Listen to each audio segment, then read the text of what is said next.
Okay, so this is sum of momentum before collision. Then after collision, what happens is that this will be equal to mass 1 is intact plus mass 2 is also intact, but they will have different velocities. V1 and maybe V2. As for the directions, we can't tell until we have a question for which we need to calculate. Okay, so sum of momentum after collision will be equal to m1 times the final velocity of 1 plus m2 times the final velocity of 2. If they are moving in opposite directions, this is same direction.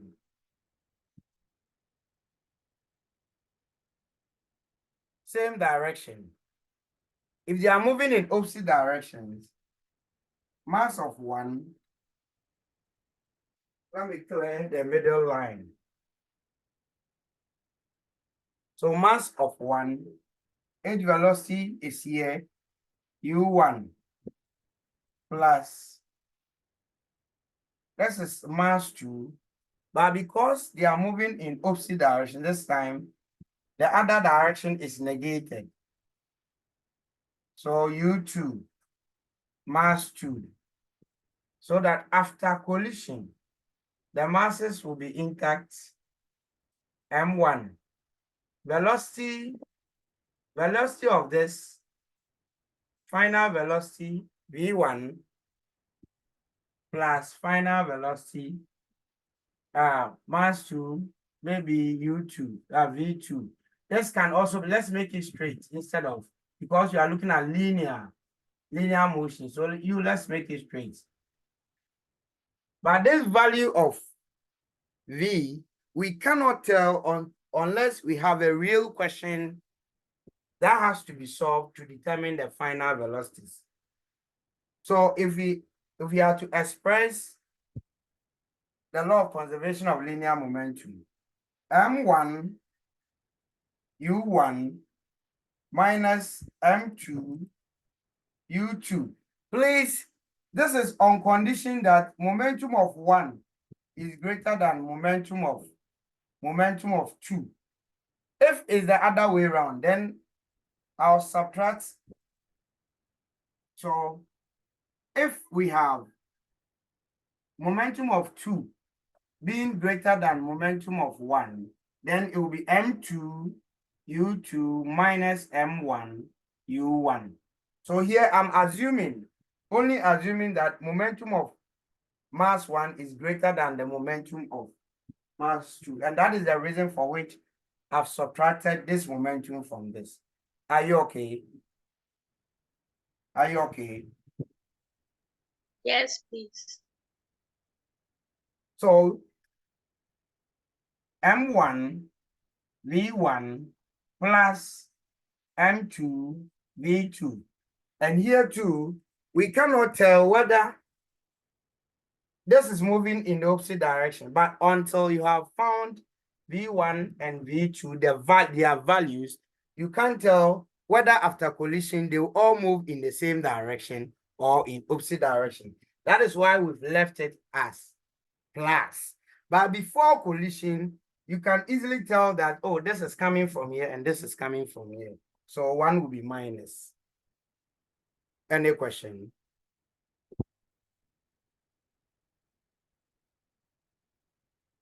Please, any question?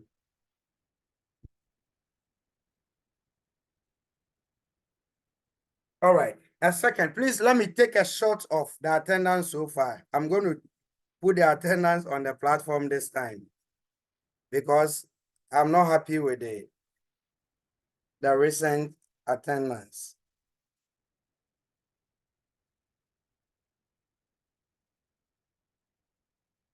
So give me a minute to do this.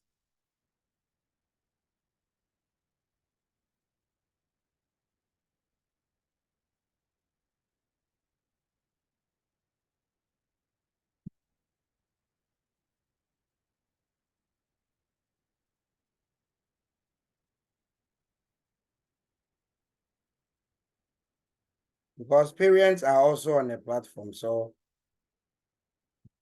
okay, please, there's a hand up. Amma,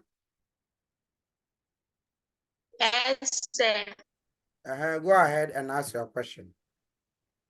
Sir, please, for the opposite directions after collision, will velocity be different for the two masses? Yes, final velocities will be different. We'll go through types of collision and you understand very well. Okay. Okay. All right. Any more question? Okay. Can I clean the board?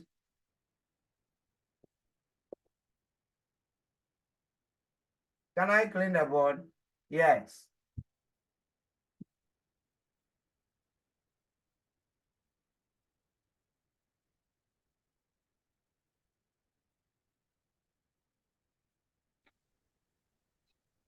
Plus, you see,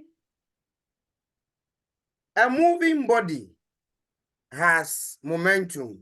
That is why momentum is defined as the quantity of motion a body has in a given direction. Now, if a body is in motion, it has velocity. Once it's in motion, it will equally have kinetic energy, because kinetic energy is the energy possessed by a body by virtue of its what? Motion. So once it is in motion, it has kinetic energy and also has momentum. Let's then establish the relationship between momentum and kinetic energy, or kinetic energy and momentum. All right. So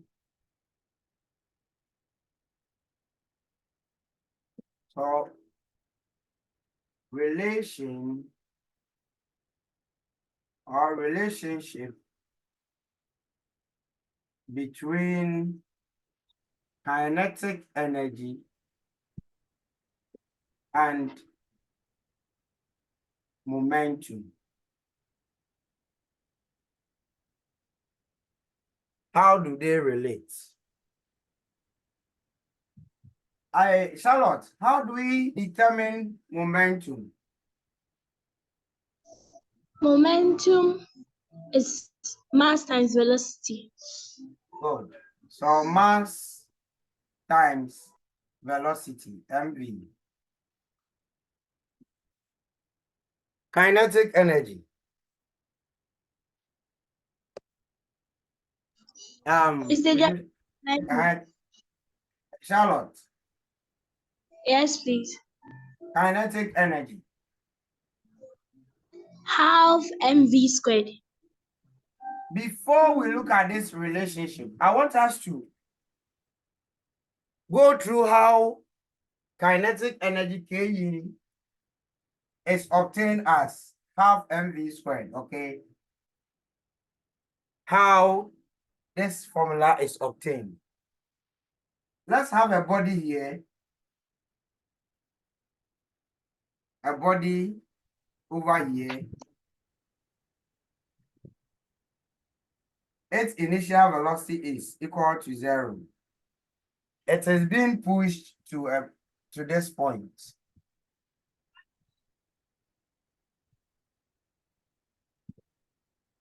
So the distance between where it is to where it has to go, S. This is being pushed by a force, F.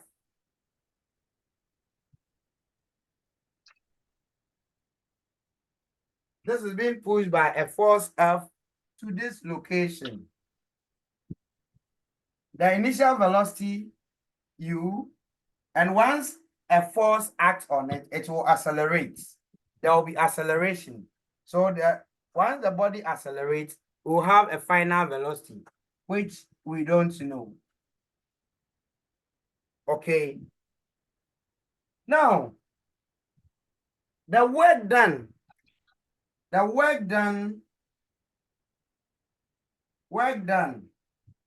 in moving this body from this point to this point can be calculated by the product of the force and the distance to cover. Class, are you with me? Yaba, are you with me? Yes, please. Okay. So the work done in moving it from this point A to point B can be determined by force times distance, right? How do we determine the force? How do we determine the force applied on the body? Yaba, how can we calculate for this force? The mass of the body times acceleration. So M times A, thank you. Okay. Now the acceleration, we know acceleration to be change in velocity over time. So V minus U all on the time interval taken to move the body from here to here. So this is it. The initial velocity is 0. So mv over t is the force. Is the force. When we calculate, so the work done W is equal to, what is force times distance? We have mv over t times the distance s, travel or covered. We are interested in finding this distance s. The distance traveled s can be calculated using s is equal to ut plus half at squared. Okay. From here, u is 0, so s will be equal to half at squared. Let's substitute. Erezi.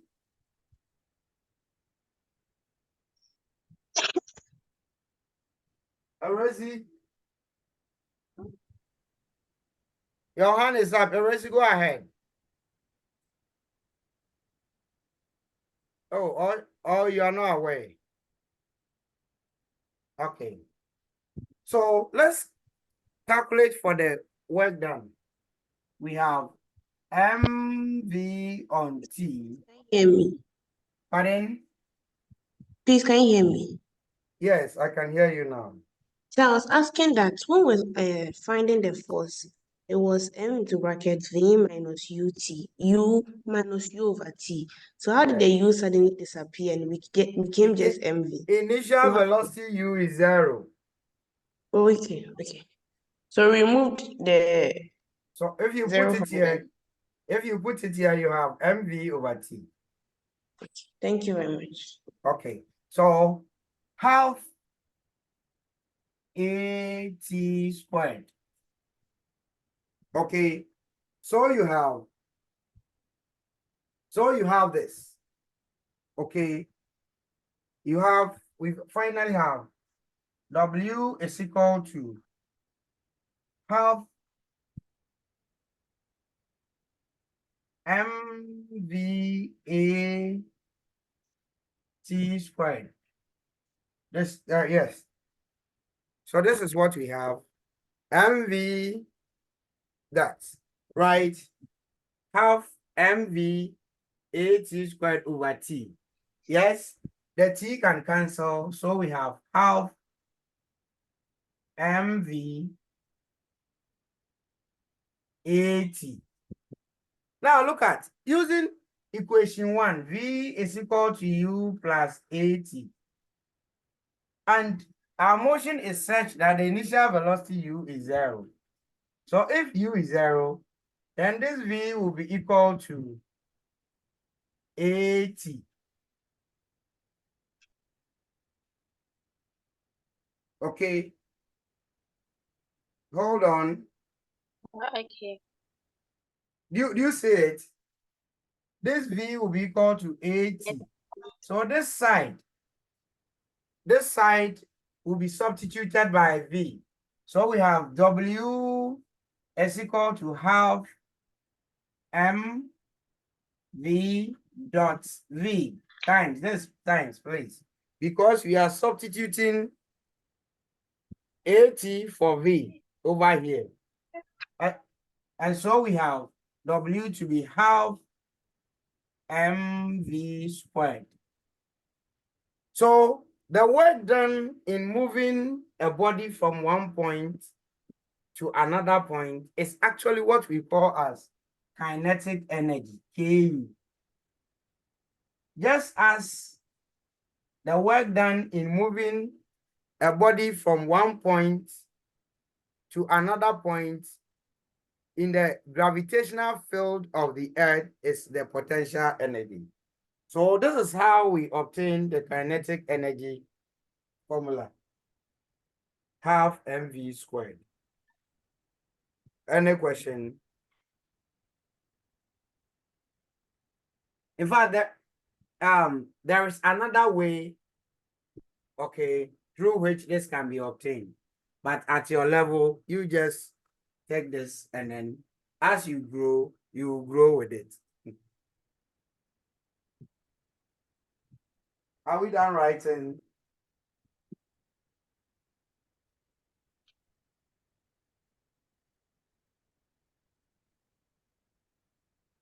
Are we done writing? So I cleaned the board. Yes. Yes, please. Okay. Then let's look at our agenda for the day. We are establishing the relationship between kinetic energy and momentum. A moving body, okay, has both kinetic energy and momentum. So let's establish a relationship between the two.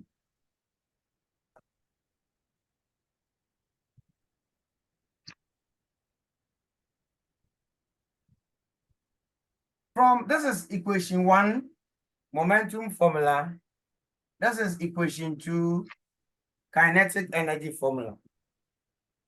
Let's make either M or V the subject and substitute into kinetic energy. So when we make M the subject, we have P over V. Substituting this, let's only represent kinetic energy by K. Okay, so we have half M is P over V squared. So we have half PV. From this relation, we could deduce that kinetic energy is directly proportional to momentum.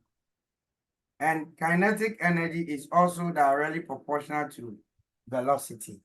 So when any of these increases, kinetic energy would also increase in that order.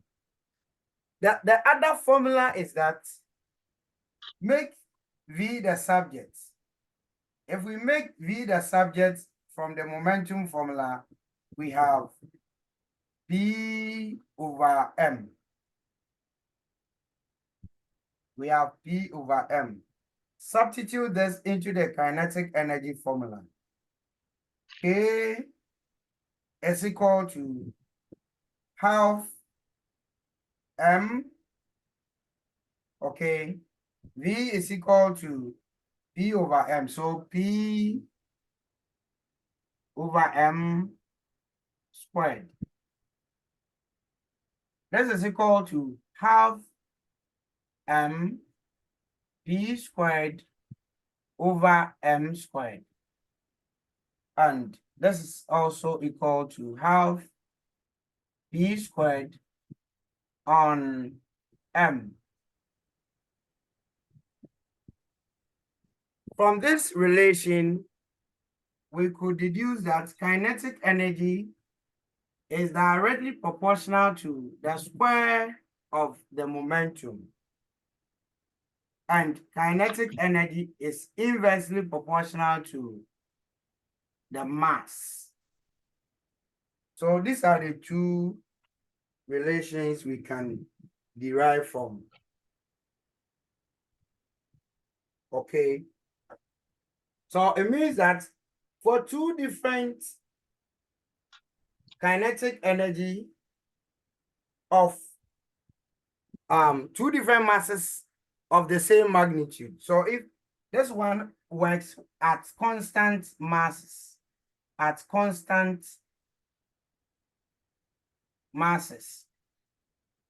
meaning for two bodies,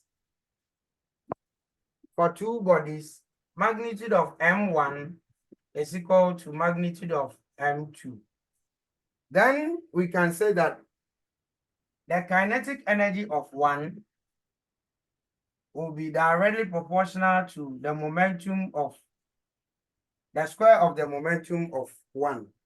Then the kinetic energy of the other one will be directly proportional to the square of the momentum of the second one. So a ratio of K1 on K2 would be equal to P1 on P2 all squared. Or P1 on P2 is equal to the square root of the ratio of K1 on K2. So this is the relationships you can extract from kinetic energy and momentum. From here, an increase in momentum, if we increase momentum of a body by 2, from the relation, it implies that the momentum would increase by 4 because P is squared. When you double this will quadruple. When you triple this will 9 triple. Okay, so you increase this by 3, this will be increased by 9. Okay, and so because of the relationship. Please, are we okay? Yes, please.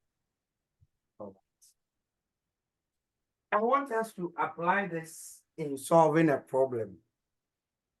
And I think I'll forward the question on the page. Mr. Dear, Hello. please can you bring your camera down a little bit? Thank you. Are you sorted? Yes, please. Okay.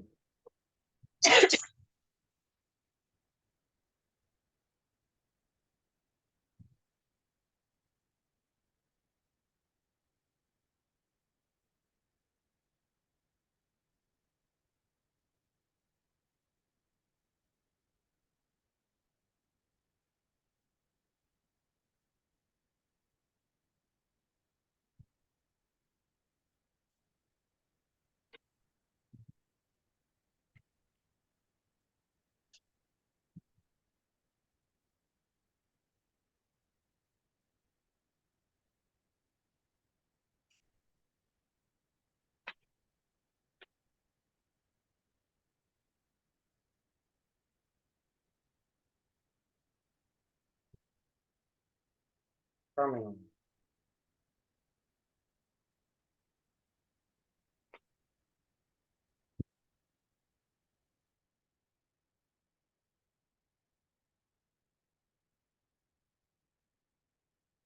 Oh, shit.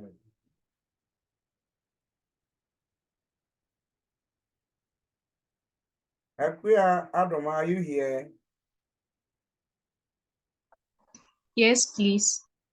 Akuya, I gave you this question, which two bodies, a lighter body, a heavier body of, I think, equal kinetic energy. I don't know if you can retrieve that question. I'm coming. Okay.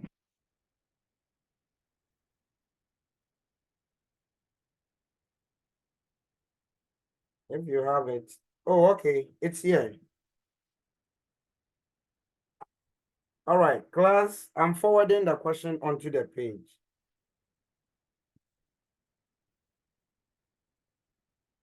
Okay, so it is there. Then the other one. So go through this question. We'll solve it, but I want you to take about 2 minutes to read through and think through it.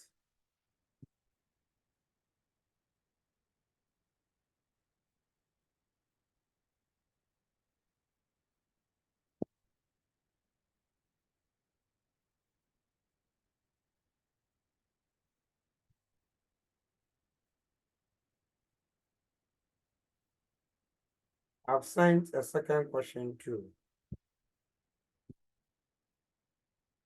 I'm cleaning the board, so I don't want age. Charlotte, are you through? Please wait. Yes, please. Yes, please. Yes. Sorry.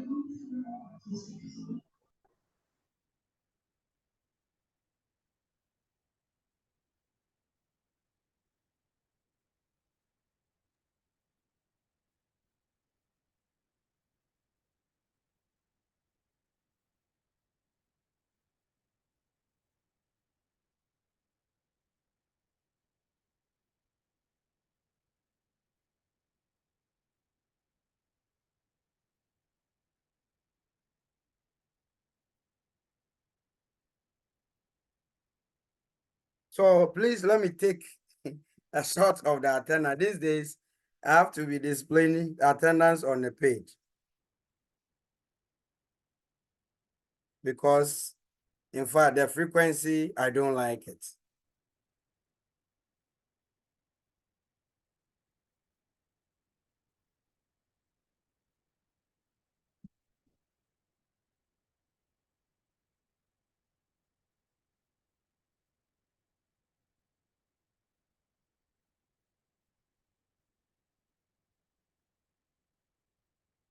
Mhm. When you see, when I did so, it has augmented attendance.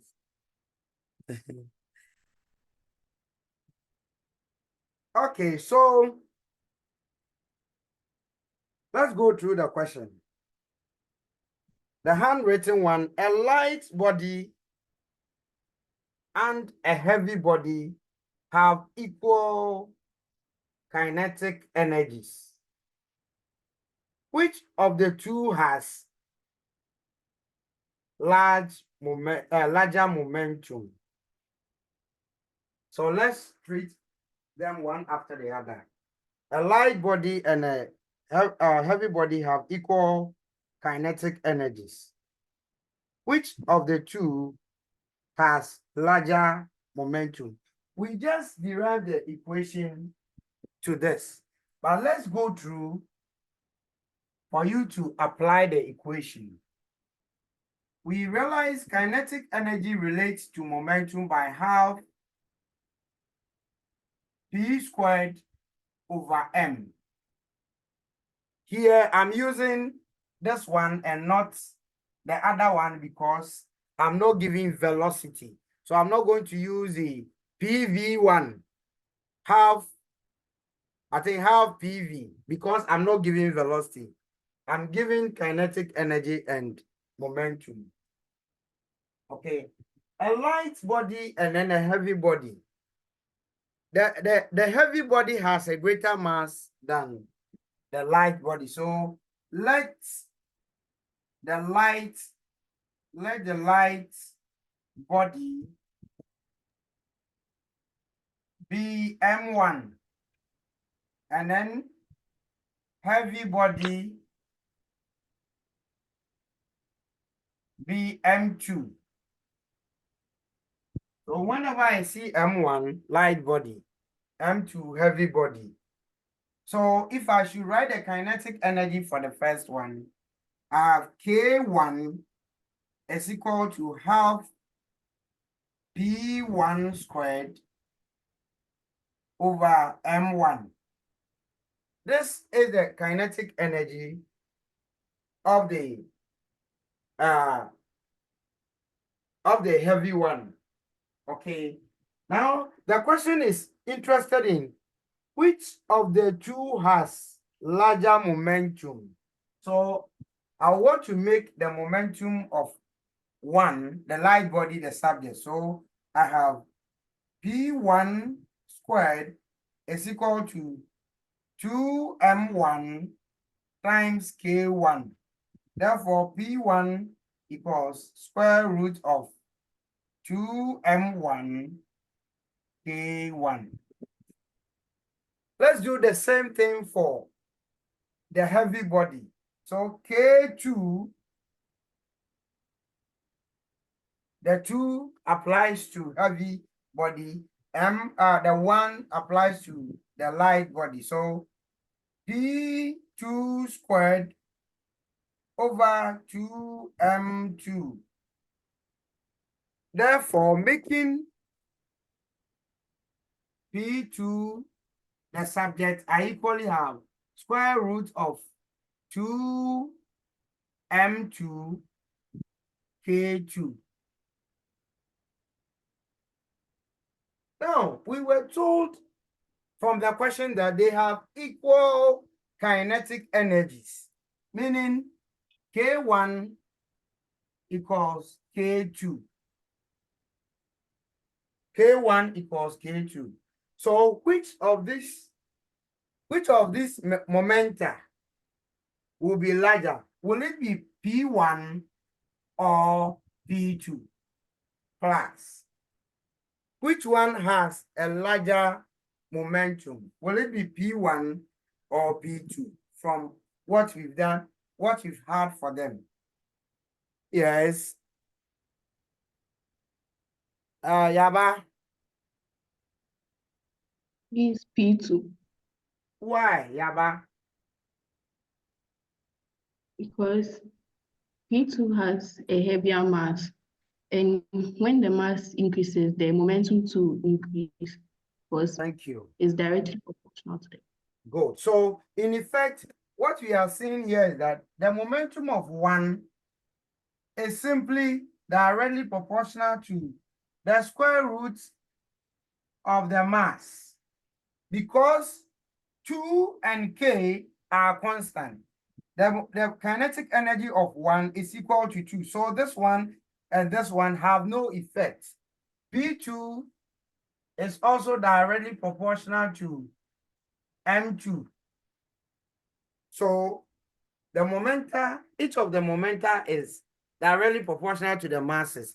And since this is a heavy mass, the heavy body, it has a greater mass than this. And so the momentum. Please, is that okay?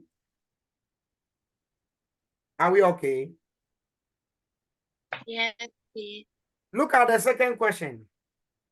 The same nature or preamble, a light body and a heavy body have equal momenta. This time they have equal momenta. Before they had equal kinetic energy.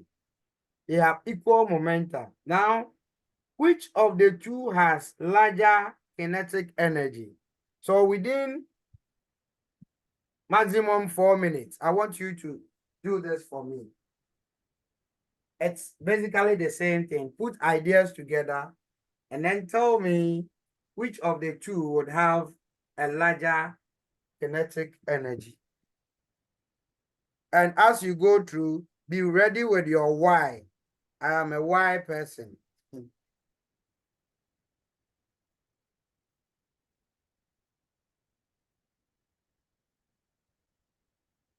So I think the time is 1:40. So for 44, I'm coming to you.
All right, I'm sure you are true.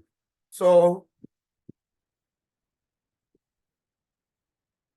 let's have a volunteer to take us through what was done. Anybody who is ready to take us through?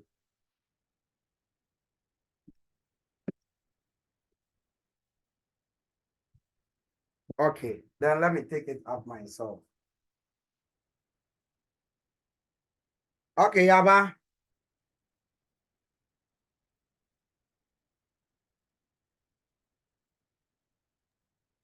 Yaba, go ahead. He's using the K is equal to he's using the K is equal to half P squared over M. Mhm. K1 will be inversely proportional to the mass. Okay. Half P1 squared on M1. Okay, and K2 would also be half P2 squared M2. Okay, look at that. They have the Yes. same momentum. So P1 squared is equal to 2M1 K1. Okay, so this is root of 2M1 K1. What are we to calculate for? What are we to We are supposed to find which one has the largest kinetic energy. So kinetic we are energy? not Oh, okay, okay, supposed to make the momentum okay, subject. exactly. So if which one has the largest kinetic energy? Okay, K1. P1 is equal to P2. So it will not make any difference because they have the same value. Therefore, K1 is equal to let's get rid of the constant.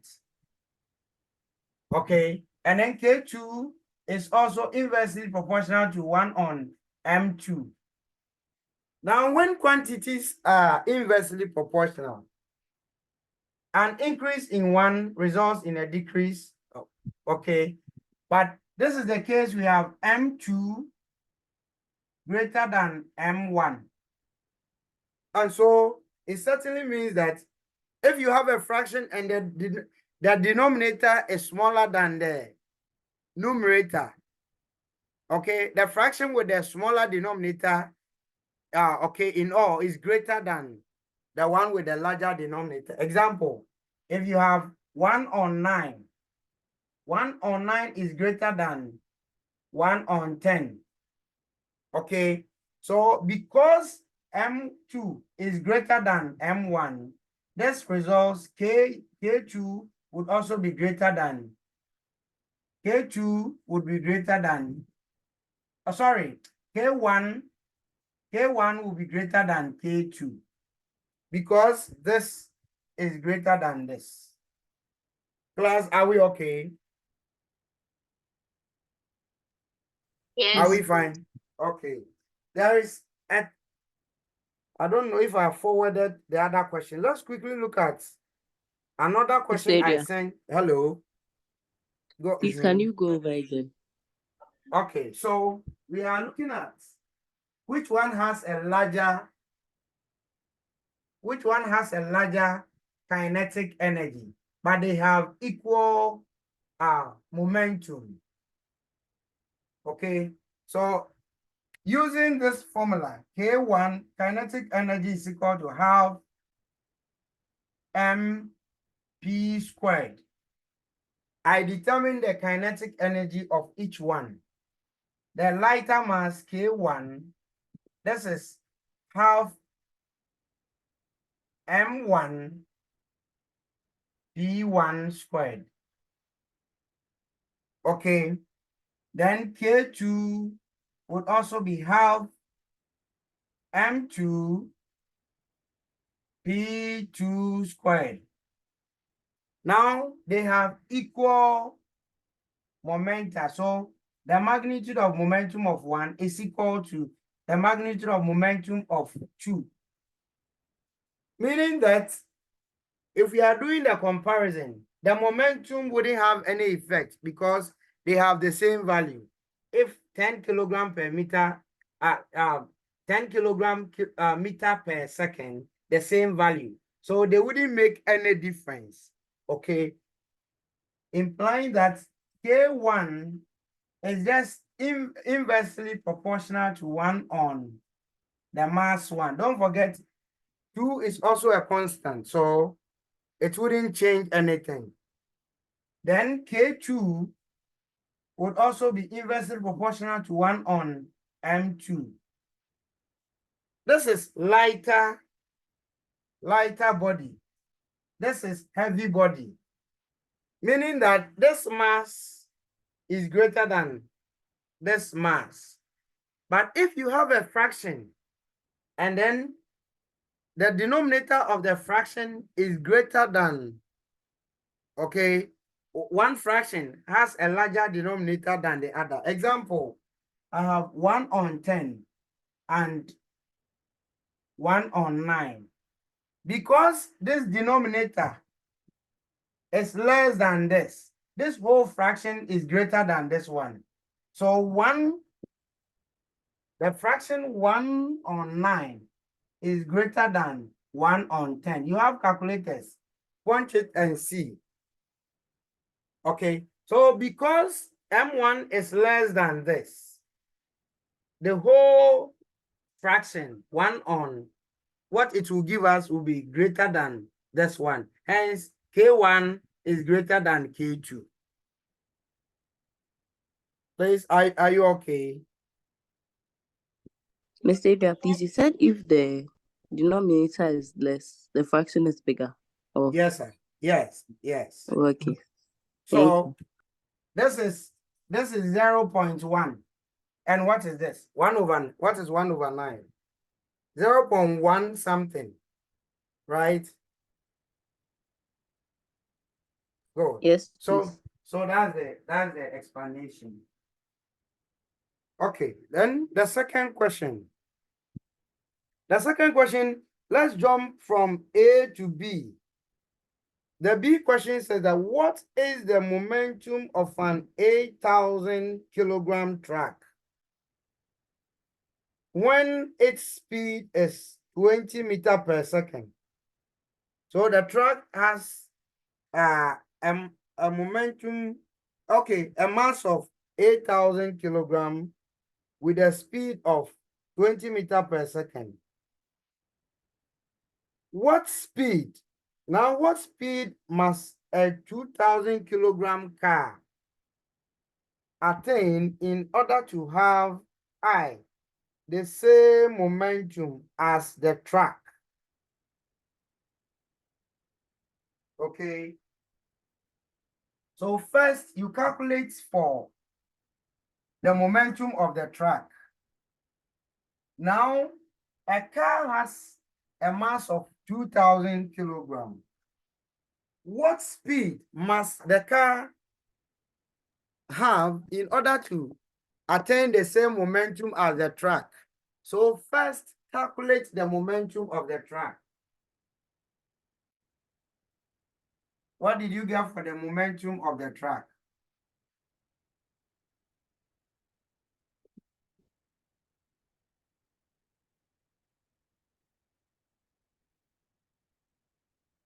The momentum of the truck is equal to the mass 8,000 times the velocity, which is 20 meters per second.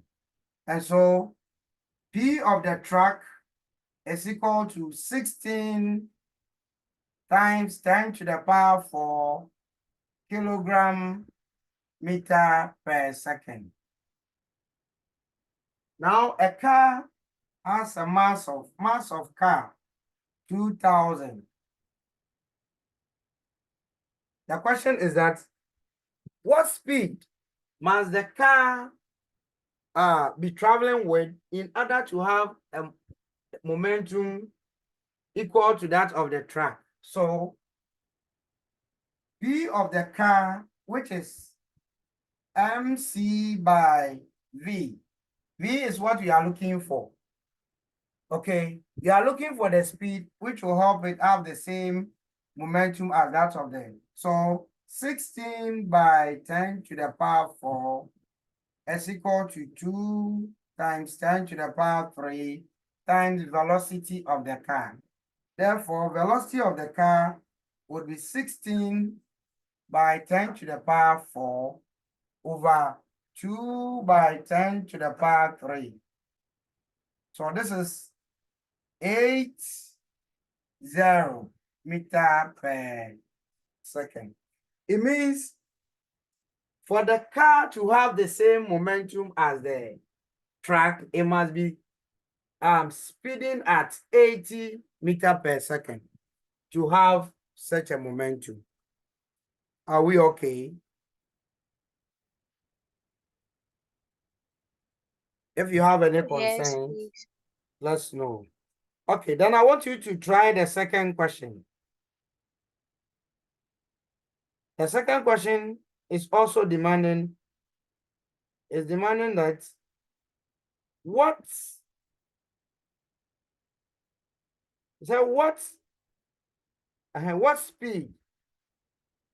speed must a 2,000 kilogram car attain in order to have the same kinetic energy as the track? So here you will need the kinetic energy of the track. Then you look for the speed which will give the car the same kinetic energy as that of the track. 2 minutes. Please go through it for me. Please, everybody must attempt this. Everyone must attempt it, please.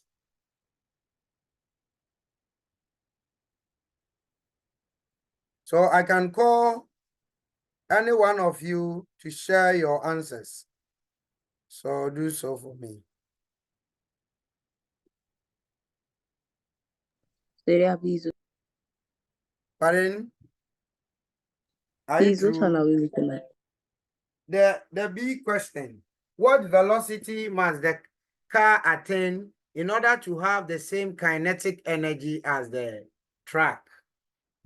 The question is a 2-in-1, A and B.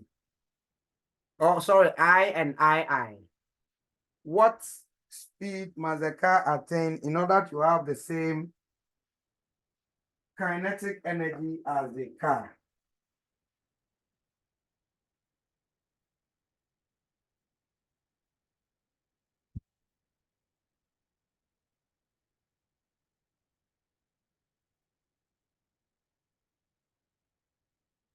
So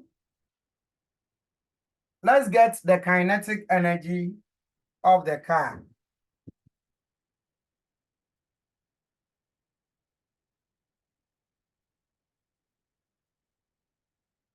The kinetic energy of the car K of the track is equal to half of the mass of the track, 8,000 by 8 velocity, 20 squared. So this is 400. Therefore, we have 16, 1, 2, 3, 4, 5 times 10 to the power 5 joule as the kinetic energy of the track. Now, what speed must the car attain? Yes, Lizzie? Mr. Dia, please, the mass, is it 8,000 or 2,000? Of the track. Yes. You see, listen to the question. Oh. What speed must the car attain to have the same kinetic energy as the track? So we are looking for the kinetic energy of the track. Okay, but you said the question said, what speed must a 2,000 kilogram car attain in order Yes. to have the same kinetic energy as the truck? Yes. So, So meaning, go ahead. so meaning the mass of the car should have been 2,000 or 8,000. No, the mass of the car is 2,000. But Yes, but go ahead. okay, no, I wanted the explanation for the 8,000 that you wrote. Good. Okay. So what I'm doing now is that I'm looking for the kinetic energy of the truck because that the car must have the same kinetic energy as that of the truck. Out of which we look for its velocity, which will give it the same kinetic energy. Okay, okay. Are you So right now okay? you're looking for the kinetic energy of the truck, not the car. Exactly. Exactly. Okay. So 16 times 10 to the power 5 is equal to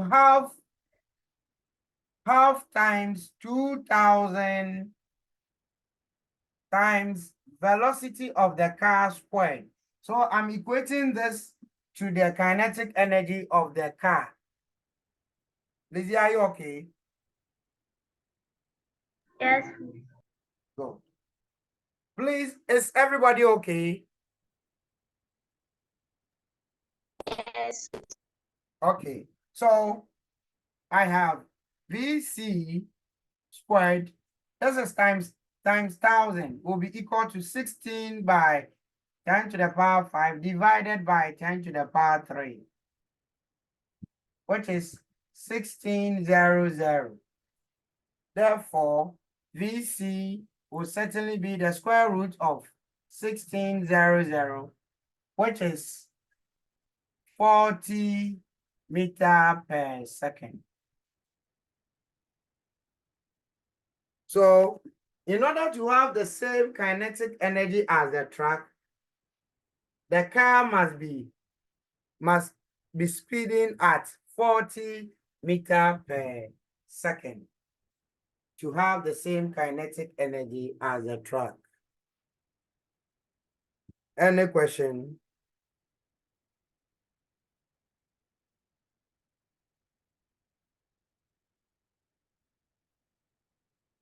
Okay. Okay, so 2 minutes to finish writing. Then we look at collision.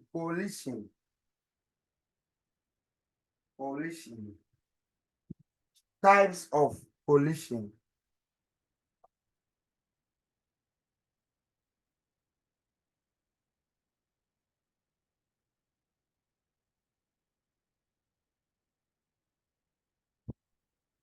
Which are you there?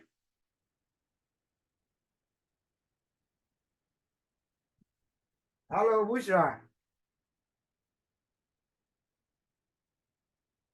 Bushra is not there. Okay. Types of collision or collision.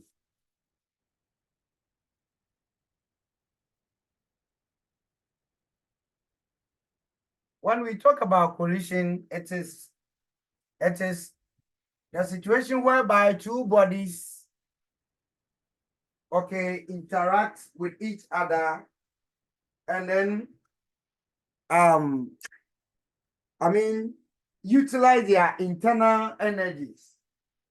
Okay, they utilize their internal energies as they interact or come together.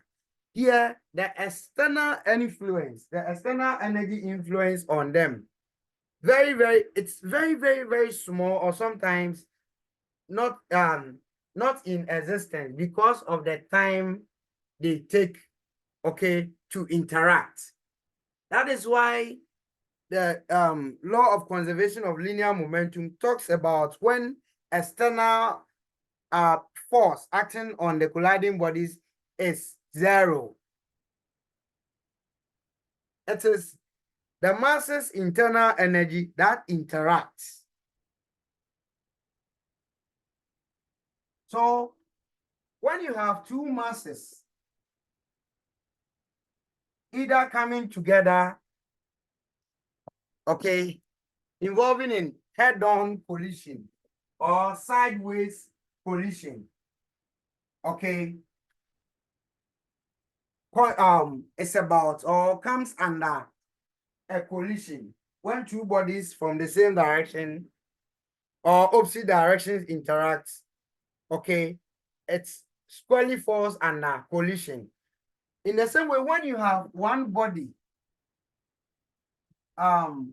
blasting to form different fragments, such as during warfare, blast, when bomb is thrown to a space and then detonates. Okay, the division of one single body into many also falls under collision.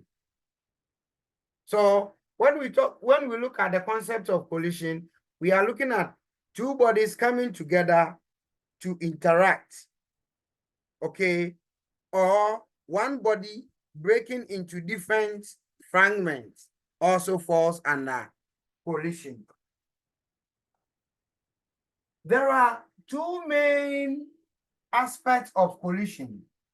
Two main. Sometimes we talk about three, but the key aspects of collision, which we are always talking about. So let me indicate types of collision.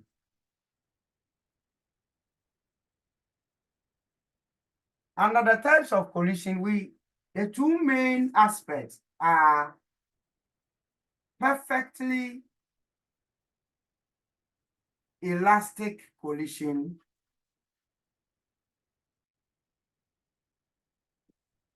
and perfectly inelastic collision.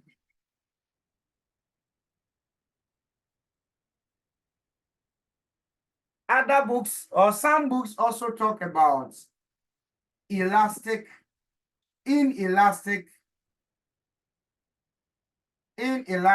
collision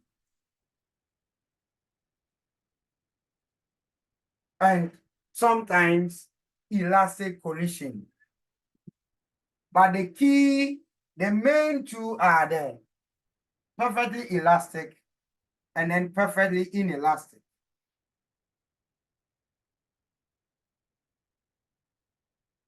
But you see these four in some books.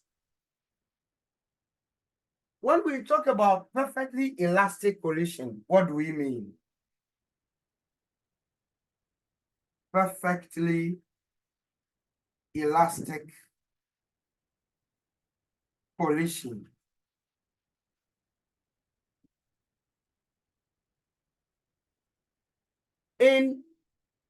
In all kinds of collision, whether perfectly elastic, perfectly inelastic, elastic, and then inelastic, there is conservation of momentum.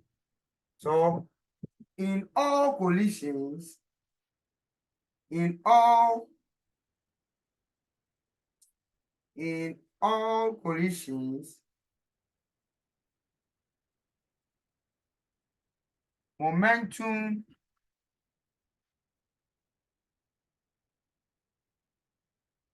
is always conserved. Meaning, momentum before collision is always equal to momentum after collision. But the difference has to do with conservation of kinetic energy. Okay. The difference has to do with conservation of kinetic energy because of the change in velocity of the bodies, collided bodies after the impact. Before we continue with with this. Let me give you examples of motion that are perfectly elastic. Then we go into the details or the attributes of perfectly elastic collision. So examples of perfectly elastic collision. Elastic collision actually applies to bodies that are bouncy and hard. Bodies that are bouncy and hard. Example, tennis ball, long tennis ball, table tennis ball, football. These are bouncy bodies.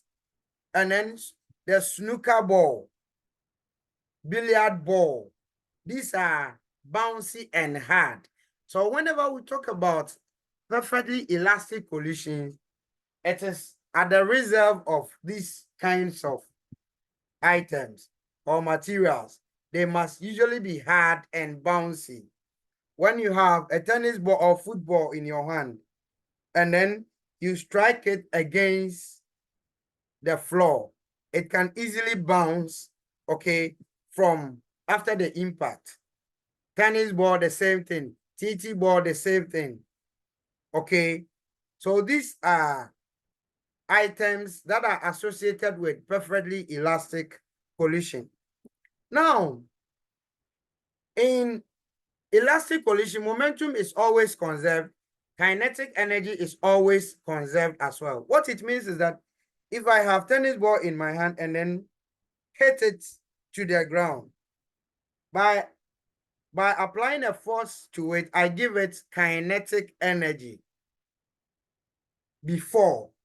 Now, when it hits the ground, okay, it bounces back to whoever throws the ball. Now you realize that if it is thrown at this level, after it impacts with the floor, it can jump to the same level, meaning the kinetic energy given to it and then the kinetic energy after its collision with the ground is almost the same. The reason for it coming to the same level. So in perfectly elastic collision, velocity of the colliding body before and velocity of the colliding body after, it's always almost the same. And if velocity is almost the same, of course, kinetic energy is always the same. And that is the reason for which we say that both momentum and kinetic energy are conserved after collision. Class, are you okay? Yes. Practically, in fact, practically, we don't have a perfect elastic collision. Practically. But theoretically, we talk about that. But practically, we don't have a kind of collision whose kinetic energy before is exactly the same as kinetic energy after. Because you see, look at the example that I gave. When the ball is thrown to the ground, it will bounce back, looking as if its height of return is almost at the same point as it was thrown. But the moment you hear sound of the ball bouncing from the ground, it implies that part of the kinetic energy has been converted to sound. And so it is very, very practically, it is very, very difficult to have a perfect elastic collision, but we take it as a theoretical thing. So that is it. When two bodies are in a perfectly elastic collision, one, after collision, the bodies do not stick together. They are separated. So when a ball is kicked, the ball goes its way, the leg also goes its way. The snooker balls, when a force is applied, okay, through by the use of the stick to hit one. It goes to hit the other, and they are separated, and move in separate directions or different directions. So bodies that are involved in elastic collision do not stick after collision. They are separated and have different velocities. Two, the other feature or attribute of perfectly elastic collision is that the bodies do not get deformed.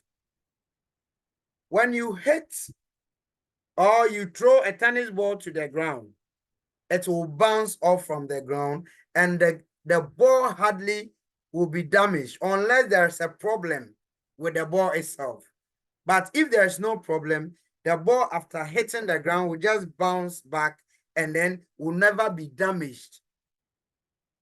The snooker ball, when you hit it with a stick and it hits the other, they are separated. There is no deformation. So bodies involved in perfectly elastic collision are never deformed. They are separated after the collision or impact and are never deformed after. I hope you are writing.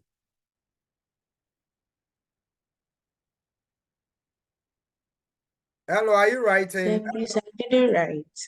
As Hey, in what you are saying. I didn't yes, write. yes. Mr. Yeah, Okay. you should write what you are saying. Eka. Anyway, the video is there. But what I'm saying, I'm giving you the attributes of or the features of perfectly elastic collision. Let me put something down. So momentum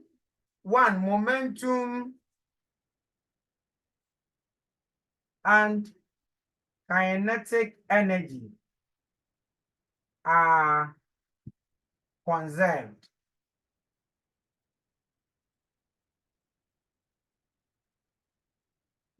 Two, colliding bodies separate after collision or after the impact and move with different velocities.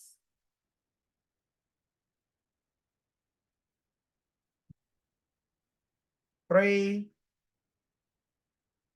bodies are not deformed. Let's use permanently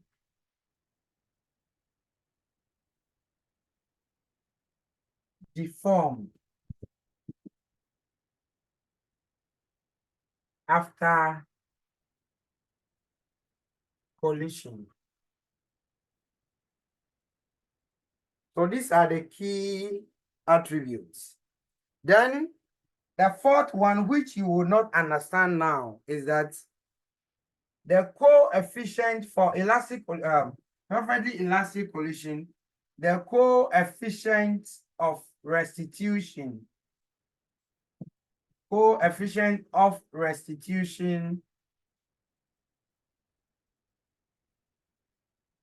is equal to 1.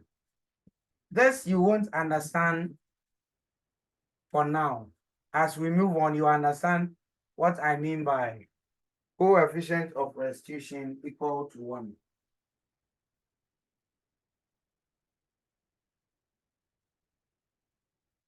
So these are, please quickly write it down, then let's look at. I've given you examples of perfectly elastic collision. When a ball, I said this is applied in bouncy and hard materials or objects. So when a ball is thrown to the ground, when a billiard ball or the snooker ball hits another one, okay, when a ball is kicked, the two separate, the ball goes their way, traveling with different velocities, and there is no deformation in the ball and all that. If you are true, do I clean the board and continue? Do Yes. I? Yes, Okay. please. Then perfectly inelastic collision. Perfectly inelastic. Erase. Mr. Dear, Hello, Mr. please I want to Erase. ask a question. Mr. Dear, I Okay. see, I don't know the name of it, but I'm come to describe it and see if you know. Okay. It's like it's a ball, but then it's hung, it's like it's two strings are tied to it. There are about three balls. So when you pull one and then you release it, and then it hits the second ball, and the second ball hits the third ball, and it comes back and it Yes. hits like then repeats the cycle.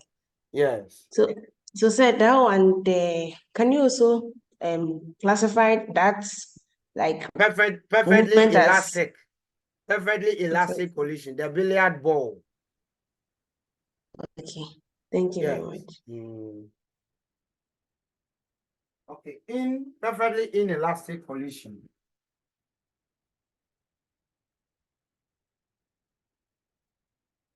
So, in perfectly inelastic collision,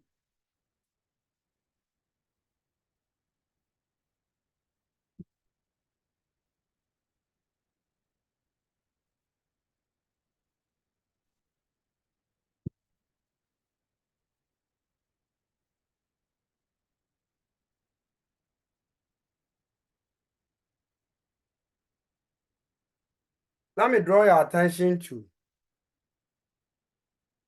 inelastic collision. For you see, I earlier said that for all kinds of collisions, momentum is conserved. So for any kind, being it perfectly elastic or inelastic, there is a conservation of momentum. But the variation has to do with whether kinetic energy before is the same as kinetic energy after. Please, let me pick a call from school and then get back to, okay. The difference in has to do with whether velocity of the colliding bodies after will be equal to the velocity before. So in perfectly inelastic collision, kinetic energy before is not equal to the kinetic energy after. Either the before is greater than the after, or the after is greater than the before. So we don't have, yes, momentum is conserved, but kinetic energy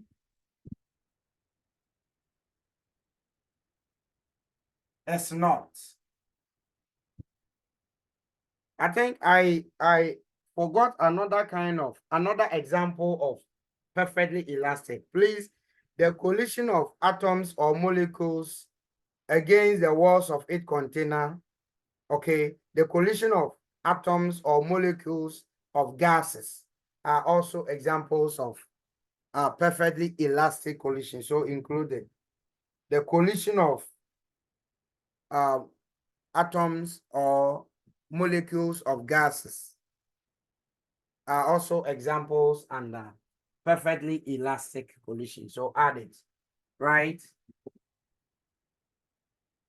So here momentum is conserved, but kinetic energy is not. Example of inelastic collision. Example, when two cars of different masses collide, when two different cars, or when cars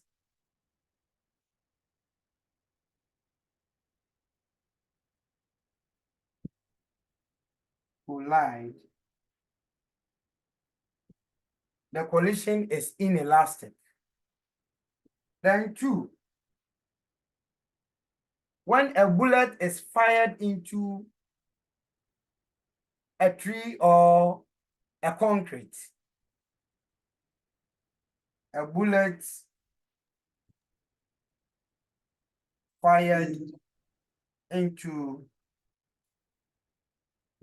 a tree or Mr. Dear, something. Hello. please, I was talking about a pendulum, like the one with numerous balls, the Yes. pendulum. Yes, I get Yeah.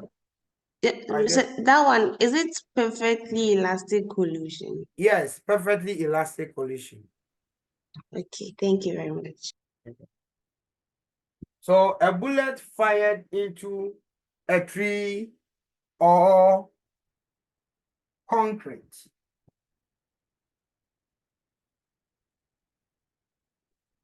It's also an example of. Then three,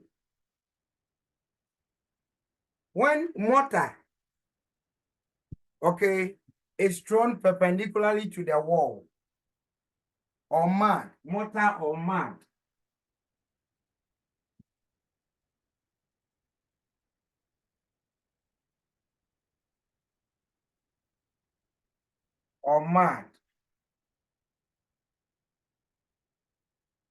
is thrown perpendicularly. What the masons do,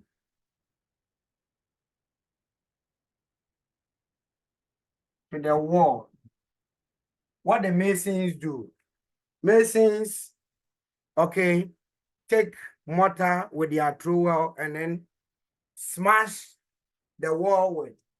Such collision between the wall and the mortar is perfectly inelastic. Now, when these are things that are not healthy to talk about, but for example's sake, we'll talk about when two different cars collide. Look at when a smaller car and then a bigger car collides head-on or sideways. Head-on, when such unfortunate issues happen, you see, the body with the larger momentum drags the body or the car with the lesser momentum along. So in this case, look at the kinetic energy of the two, and after collision, they are all the two cars combined as one and move with one velocity. There's a change in their velocities and so their kinetic energies. When a bullet is fired into a nearby tree, the bullet with that speed, after its impact with the tree or the wall, is stuck in there. Look at the speed with which the bullet was moving or traveling with, and then after its collision, it's moving just for a while and then getting stuck in there. Okay, so you realize that the kinetic energy of the bullets before and after collision, vast difference. I hope you agree with me. Vast difference. So inelastic mortar, when the mason, okay, takes the mortar with the thrower and then throws, the kinetic energy with which the mortar travels and then after its impact with the wall, it's as if it has gone to bed on the wall. Kinetic energy, vast difference. So in perfectly inelastic collision, the attributes are this. Let's put down the qualities of perfectly inelastic collision. It's there. Hello. Please, the third example is. Please, I can't see it. Mortar or mud thrown perpendicularly to the wall.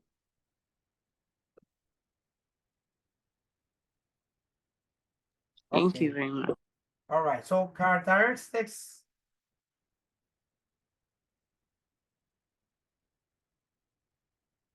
of. Can I adjust the screen? Yes, please. Yes. Okay.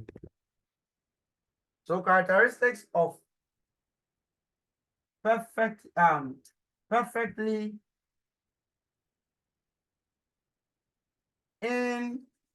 inelastic collision. 1. Momentum is conserved, but kinetic energy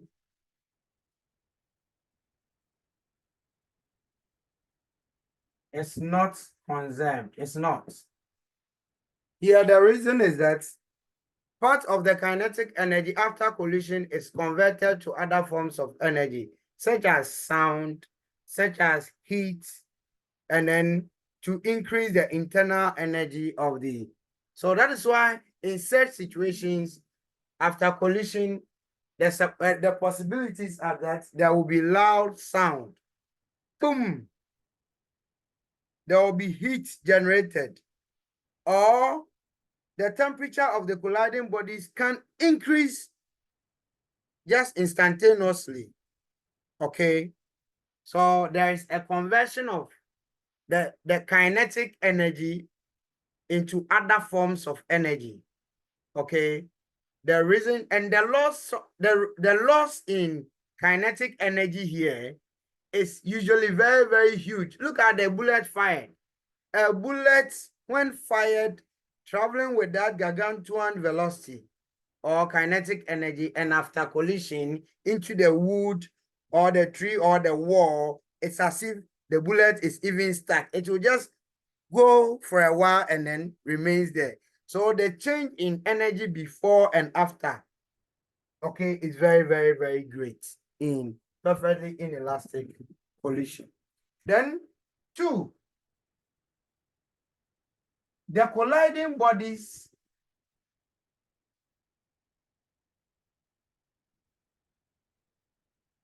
joins and form a composite body and travel with one common velocity. Travel with a common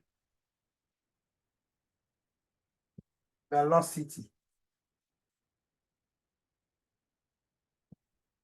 So when an example is the two vehicles colliding, when said collisions occur, you realize that the two joints and then the greater the body with the greater momenta drags the lesser momenta body along. When a bullet is fired, the bullet just goes to add to the mass of the whatever it's entered it, either the wood or the concrete. So it's like a joint velocity. They are all stationary with their common velocity is 0. When mortar is splashed to the wall, the mortar just clings to the wall and they are all asleep, stationary. So that's it. The colliding bodies, please, I omitted bodies. The colliding bodies joins and form a composite body. Hey, I have a lot of formations and travel with a common velocity. 3. Colliding bodies are permanently deformed.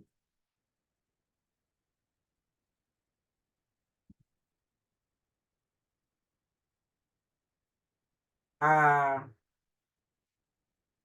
permanently deformed. That there is a permanent deformation of the colliding bodies. Let me explain this to you. You see, the bullet fired into a tree or the wall. Before the collision, you wouldn't find any traces of bullets having entered, okay, or having pierced the tree or the wall. Just after collision, you realize that the bullet creates a hole into the tree or the wall. Okay, in this situation, class, can't we call this as a deformation of the tree or the wall? Can't we call that as a deformation? And the bullet itself too is damaged. Two cars colliding, either head on or sideways. After collision, you can see how damaged the cars become. Okay, so this is the permanent deformation thing. When you when the mortar is splashed to the wall beautifully, but after the splashing of it, you realize that its nature isn't the same because it's as if something has been covered. Okay, so there is a change in the state of the bodies, and this is what we are calling as a deformation. Okay, then lastly, 4, the coefficient of restitution.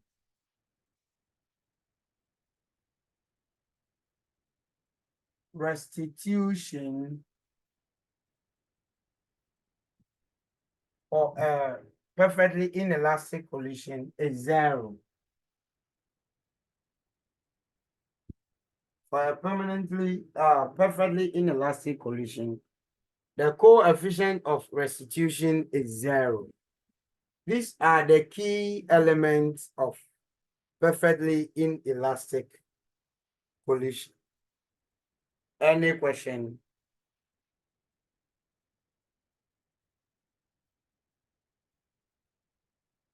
Okay. Give me a minute to go for what?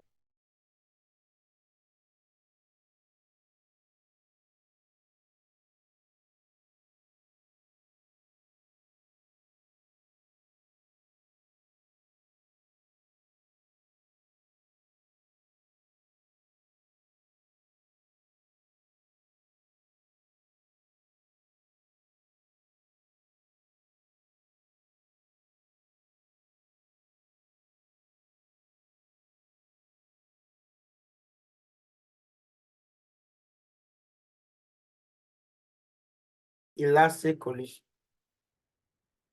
There is a conservation of momentum. So if two bodies are traveling in the same direction, M1, and this, I think we've established something like that. So let's just move on. So let's write the equation for conservation of momentum. So equation for conservation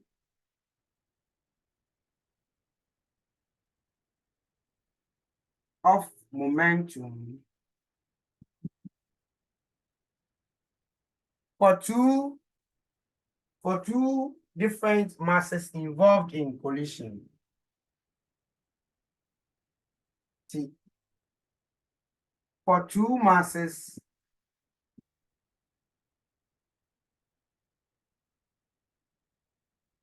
M1 and M2 involved in perfectly elastic collision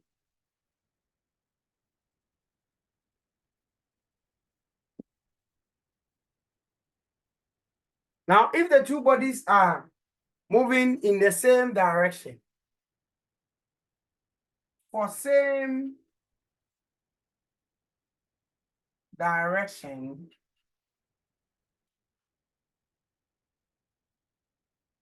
m1 moving with the velocity u1 plus m2 with the velocity u2. Equation for conservation of momentum is that m1 times u1 plus m2 times u2 must be equal to m1 times the final velocity v1 plus m2 times the final velocity of 2. You see, here, when two bodies are moving in the same direction, okay, two different bodies, they are all moving in the same direction, okay? For them to collide, the one behind must move so fast to catch this. Even though they may all be moving, but the one behind must be so fast to catch up with this and then hit. Okay. Now, when there is collision, the one behind exerts a force on this one and so pushes this, thereby increasing the velocity of this. By Newton's third law, this will also exert the same force on the one behind to retard it. So the velocity of this would reduce. So right after collision, this one would have an increased velocity. This one would have an decreased velocity. Okay, that is why the velocity initially and then finally of the two will not be the same. Please, are you okay? Are we fine? So U1 which is the velocities before, will never be equal to the velocities after the collision. That's why the initials, the before, we are using U and then final V to denote the difference in the velocities. All right. So this is the equation of conservation of momentum. Let us write the equation for the conservation of kinetic energy. Kinetic energy is half mv squared. So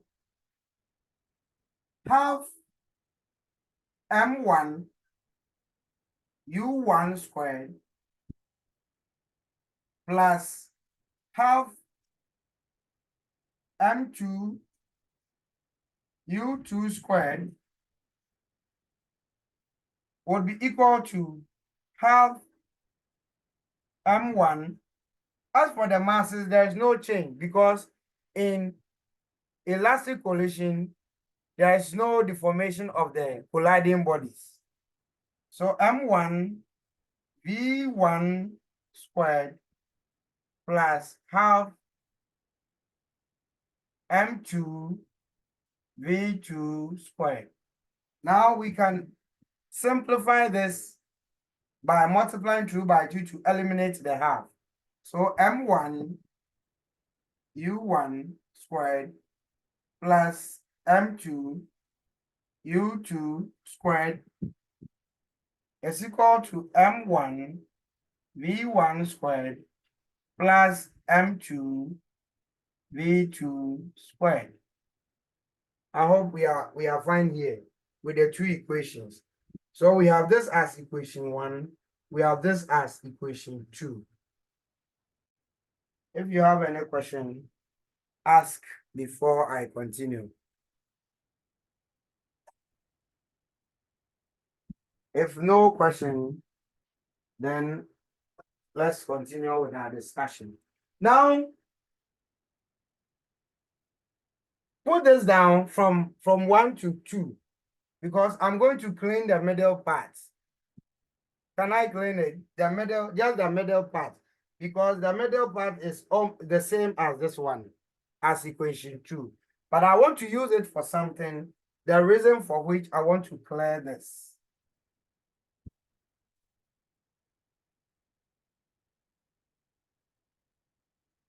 I want us to group all the ones at both sides of the equation and all the twos at both sides of the equation as well. So in equation 1, I'm bringing this M1V1 to where M1U1 is. So M1U1 is positive here. So minus M1V1.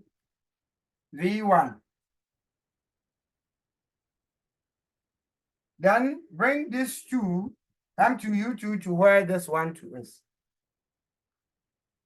M2V2 minus M2U2.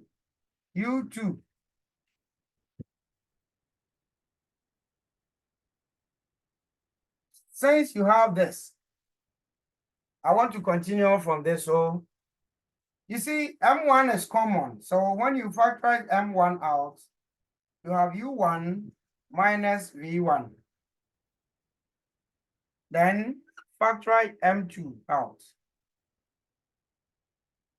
M2 V2 minus U2. Call this as equation 3. Class, are you there or you are tired? Are you there? Yes, please. Your response, the responses from you is not strong. So let's rewrite equation 2. M1 U1 squared. Yeah, we also would group the 1 1s and then the 2 2s. So minus M1 V1 squared is equal to M2 V2 squared minus M2 U2 squared, just as we did for this one. Still, M1 can be factorized out. U1 squared minus V1 squared, bracket close, M2 V2 squared minus U2 squared. Call this as equation 4.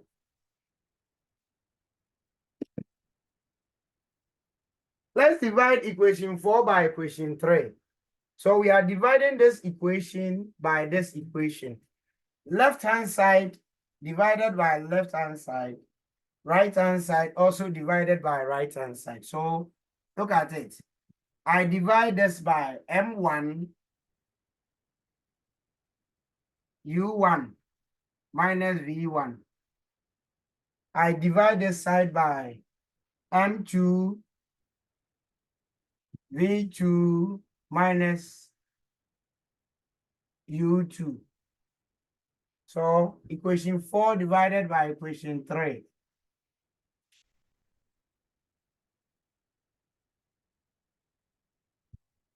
No, they try to be a fair wine.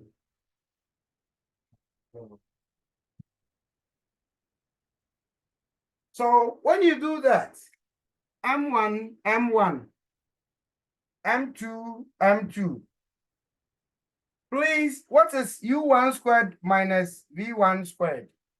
Yes, Ishra? Sir, please, I don't understand where the U1 squared and the V1 squared came from. And the V2 squared and the U2 squared. Oh, I cleared that equation. We earlier derived it is from the kinetic energy equation, but I cleared it along the line. Do you get it now? Yes. That equation came from the conservation of kinetic energy formula, but I cleared it because I needed space. So it's like dividing the kinetic energy equation by after the rearrangement, dividing it by the momentum equation.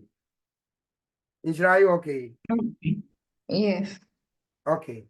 Now, what is U1 squared minus V1 squared? The What is difference of two squares. difference of two Difference squared? of two So, squares. exactly. So, when you have A squared minus B squared is equal to A plus B times A minus B. So, what you see at the numerator is simply U1 minus V1 times U1 plus V1 divided by U1 minus V1. We have the same thing at the right-hand side as well. V2 minus U2 times V2 plus U2 divided by the numerator, which is V2 minus U2. So this would cancel this. Then this would also cancel this. Okay, what will be left is U1 plus V1 is equal to U2 plus V2. We'll close soon. Now, the last thing I want you to do is that let's group the U's at one side of the equation and then the V's at the other side of the equation. So U1 minus U2 is equal to V2 minus V1. This side, the left-hand side, you see, it's when you have two velocities and then you subtract one from the other, you are looking for the relative velocity of one with respect to the other. So this is the relative velocity of one with respect to two. This is the relative velocity of two with respect to one. So we'll call the left-hand side as relative velocity of approach when the bodies are approaching. So relative velocity of approach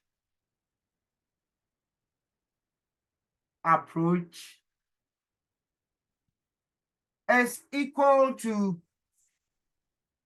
the relative velocity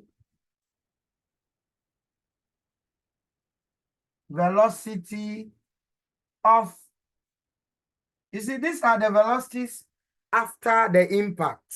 So relative velocity of separation, when the bodies are separated, they are velocities. So we have the relative velocity of approach equal to the relative velocity of separation. Now, when you take a ratio of these relative velocities, we'll close, this is the final one. I think the calculation is becoming, but I think, I'm sure you understand. Adwa, Ishra, and Lizzie, and I wish I can mention all. I hope you are following. Yes. Okay. Yes, please. So we want a ratio of the relative velocity of separation over the relative velocity of approach. So a ratio of, let me adjust the screen and then, so ratio of relative, can you see? No. Relative velocity of separation over the relative velocity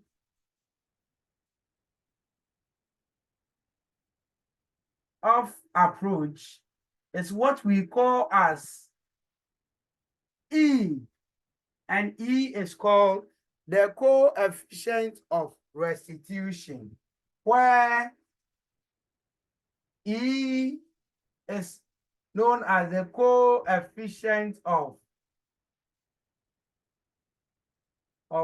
restitution. So E is actually equal to V2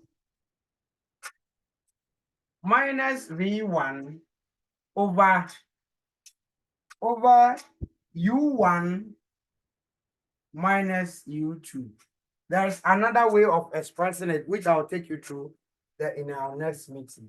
But this ratio is what we call as the coefficient of restitution, E.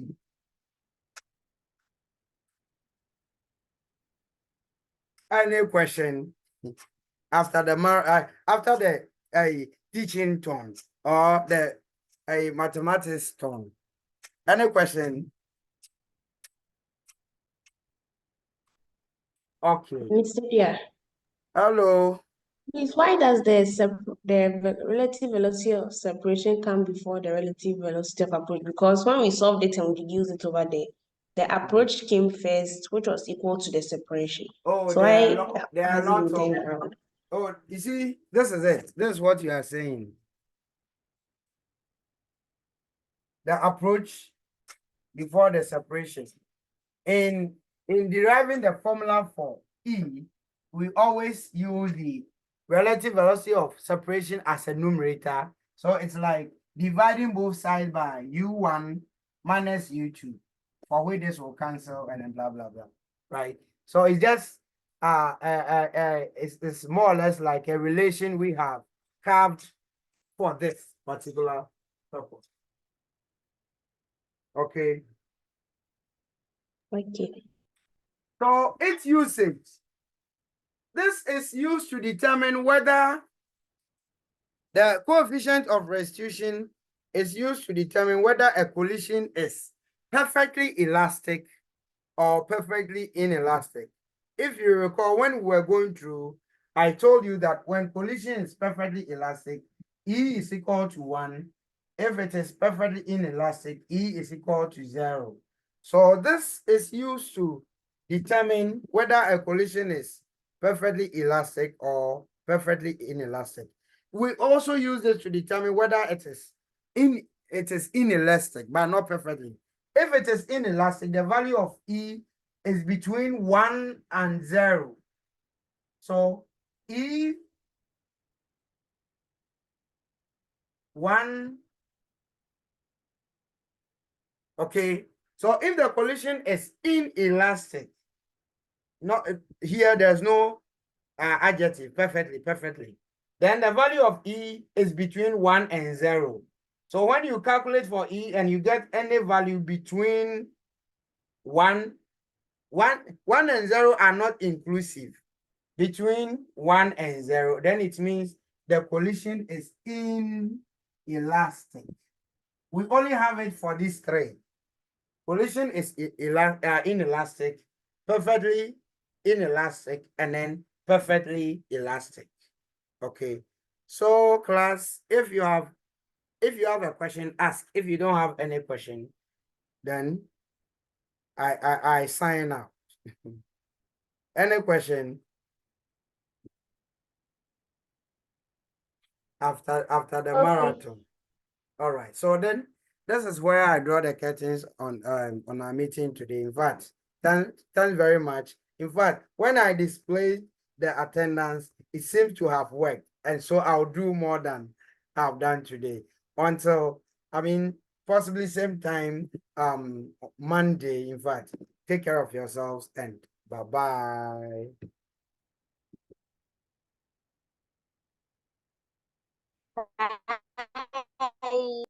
Bye. All right. Bye. Okay, bye-bye.